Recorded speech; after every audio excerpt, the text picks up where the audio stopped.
Oke, kita lanjut lagi.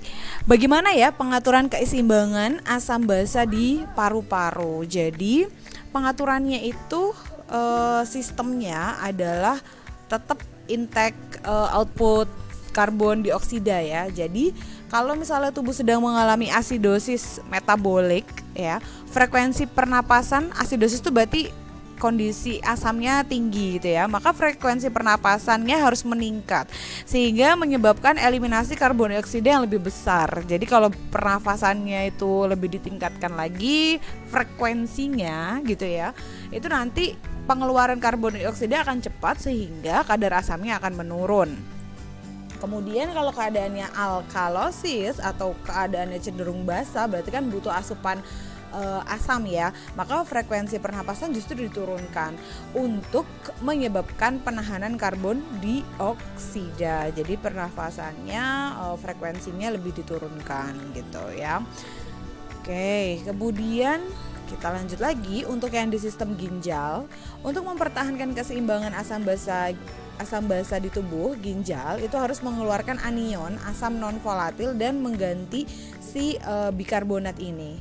Si ginjal berfungsi untuk mengatur keseimbangan asam basa dengan sekresi dan reabsorpsi ion hidrogen dan ion bikarbonat. Jadi itu adalah yang dilakukan oleh ginjal dalam mempertahankan keseimbangan asam basa di dalam tubuh. Dan mekanisme pengaturan oleh ginjal ini berperan 3 sistem buffer, yaitu asam karbonat, buffer fosfat, dan pembentukan amonia yang nantinya kelebihannya itu tentu akan dibuang melalui urin gitu ya. Gangguan keseimbangan asam basa yang pertama adalah asidosis respiratorik, yaitu kebanyakan asam karena respiratorik. Kemudian asidosis metabolik, kebanyakan asam karena proses metabolisme. Alkalosis respiratorik, kebanyakan basa karena pernafasan ya, melalui dari proses pernafasan yang terganggu. Kemudian alkalosis metabolik, kebanyakan basa dari atau akibat dari metabolisme tubuh.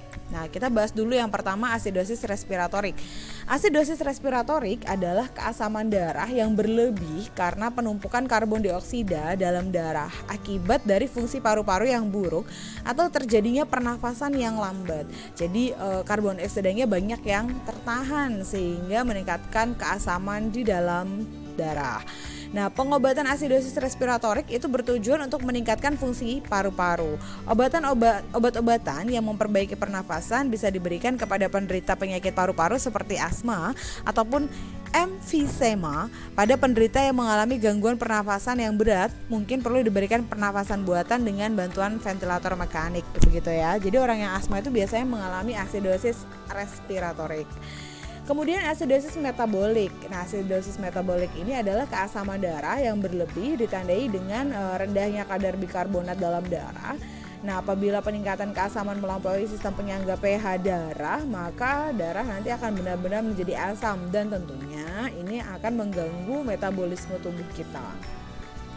Seiring dengan menurunnya pH darah, pernafasan menjadi lebih dalam dan menjadi lebih cepat sebagai usaha tubuh untuk menurunkan kelebihan asam dalam darah dengan cara menurunkan jumlah karbon dioksida. Tadi sebelumnya sudah saya bahas ya di awal bahwa sistem buffer dalam darah itu bisa menjaga keseimbangan asam basa kecuali kalau berhubungan dengan karbon dioksida.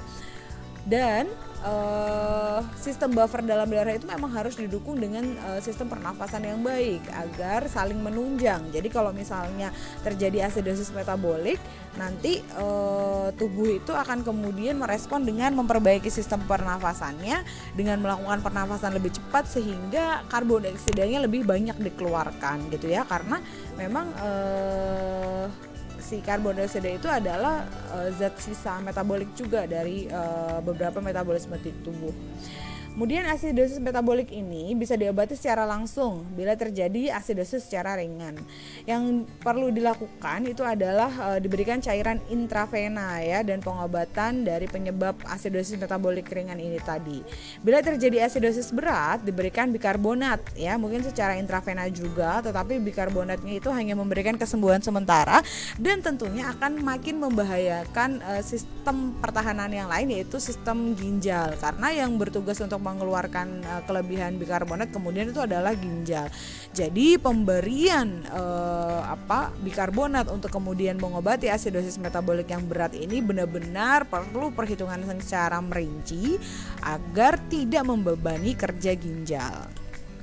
Kemudian alkalosis respiratorik. Alkalosis respiratorik atau kebanyakan basa di dalam tubuh akibat pernafasan adalah suatu keadaan di mana darah menjadi basa karena pernafasan yang cepat dan dalam, sehingga menyebabkan kadar karbon dioksida dalam darah menjadi rendah. Kemudian yang kedua, pernafasan yang cepat dan dalam disebut hiperventilasi. Ini menyebabkan terlalu banyaknya karbon dioksida yang dikeluarkan dari aliran darah.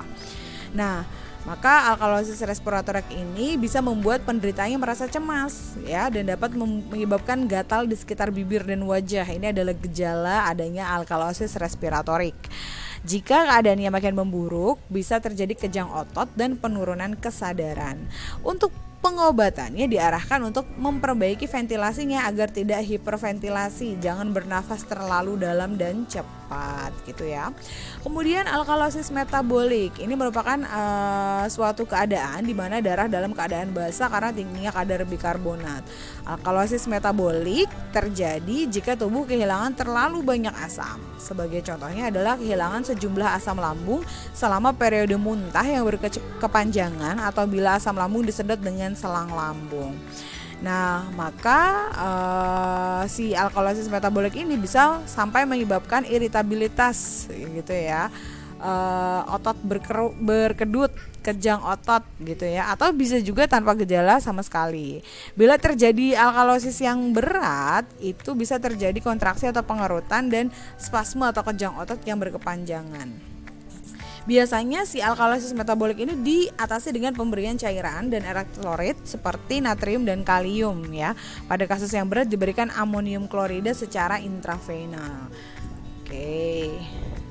Oke, sampai situ penjelasannya. Kita akan konfirmasi melalui Zoom 1 jam lagi di sekitaran jam 2 siang nanti.